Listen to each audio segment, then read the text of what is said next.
পরবর্তী পর্যায়ে ৭৫-এর ৭ই নভেম্বর এই দেশের সিপাহী জনতা যাকে এই রাষ্ট্র পরিচালনার দায়িত্ব অর্পণ করেছিলেন।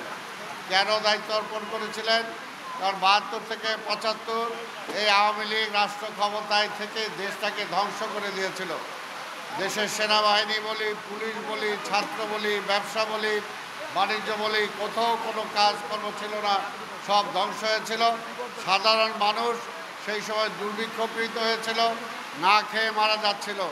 সেই সময় জিয়া রহমানকে রাষ্ট্র ক্ষমতা দেওয়ার পরে জিয়া রহমান এই দেশকে তলাবিহীন ঝুড়ি থেকে উন্নয়নের একটি দেশে নিয়ে গিয়েছিলেন।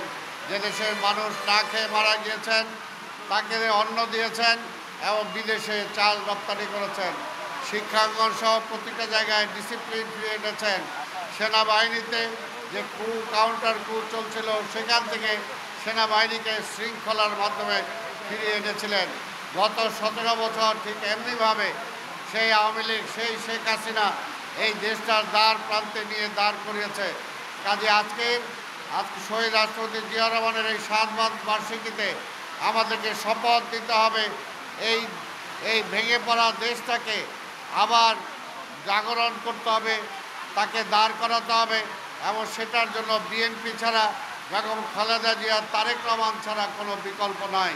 তাই আমরা বিশ্বাস করি আজকে গণতন্ত্র ফিরে আসবে, গণতান্ত্রিকভাবে ইনশাল্লাহ নির্বাচন হবে এবং আমি আপনাদের কাছে দোয়া চাই যাতে আগামী নির্বাচনে আপনাদের প্রার্থী হিসাবে ধানের শীষ নিয়ে এলাকায় নির্বাচন করব। জনগণের বিপুল সমর্থনের মধ্য দিয়ে যাতে আমরা নির্বাচিত হয়ে এলাকার মানুষের জন্য কাজ করতে পারি, সেটার জন্য দোয়া চেয়ে এবং আগামীতে আপনারা সবাই আমাদের সাথে অতীতে যেভাবে ছিলেন সেইভাবে থাকবেন।